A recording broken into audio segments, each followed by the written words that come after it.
Here is a classic Buju Banton music video review, and this is for Deportees or Better Things Change. And yeah, it talks about to the Jamaican deportees who, unfortunately, through doing some things that are against the law overseas, wind up back in Jamaica against their will due to the poor choices that they've made. And yeah, and like I said, it's more of a cautionary tale as to those who get the chance to go overseas and make good opportunities but squander it, and how this ends up biting them in the end. And yeah, the subject just focuses on a unnamed deportee who went overseas and was living a lavish lifestyle by being a criminal. And what Buju says in the video is very interesting. Said like, okay, you basically forgot about your family back home, like your parents who are still are suffering some hardships, and you're their own ungrateful, good for nothing son is living half the hog overseas, and he sends nothing back for them. He doesn't help them out financially. Like, and as he talks about, say like, oh, his father and shoes and cannot go to Remington when he can get dipped back. Me hear wisecrack. And Bojo says, I'm sitting back, Uncle Sam, him did that and wrong. I know if you they want dropping on the pan or something. And it goes, things change. You would have say life hard. Why you never say no money come my yard? You rich you. You spend all eight abroad.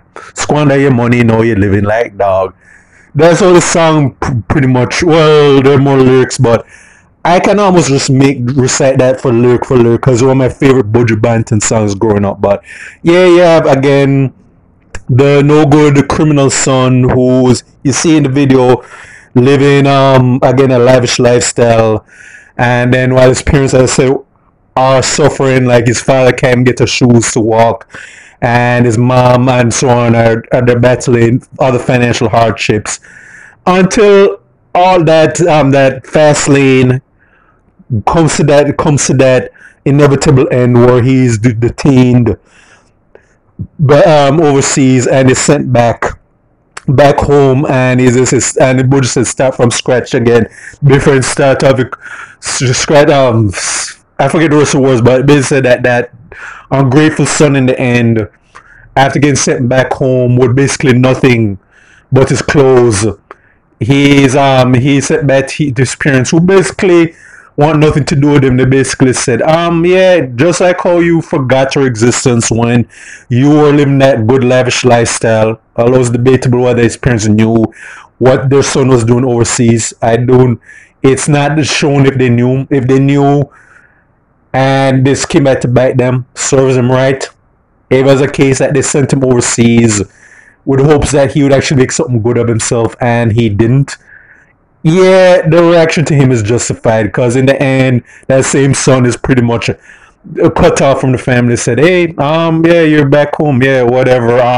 Go about your business. We're done with you. Cause we after all we've done for you, and you did nothing for us in return, we're pretty much going to give you the same energy you gave us. Like we're just going to treat you as an insignificant afterthought." And you'll see the son pretty much going back, realizing that hey, I pretty much have nothing at this point because hey, the people that I should have watched out for, the people that I should have helped, even though we don't condone how he got where he was overseas.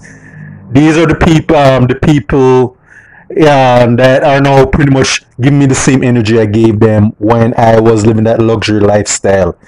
And yeah, that's a cautionary tale as to what happens with, because a lot of deportees who come back have that same mentality. Not all. I'm not going to say all, because I'm not going to just paint all our Jamaican deportees same brush. But many of them again go overseas. They get a chance to make some good of themselves, and they squander it by doing engaging criminal activities.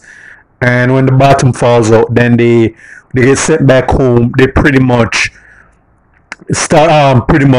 end up being cut off by the family members and friends, and pretty much end up realizing, okay, I wasted my life, and this is where it got me. And so this is a cautionary tale to those who get the opportunity to make good themselves overseas, and don't do that. And then when that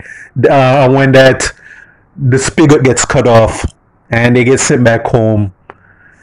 Yeah, they realize that pretty much that life's a bitch, and that's all I have to say. So it's for State of Jamaica and the Caribbean. Check out my other YouTube pages, Miles Goods and Fern, Miles Productions, with thoughts and Miles. You know the rest.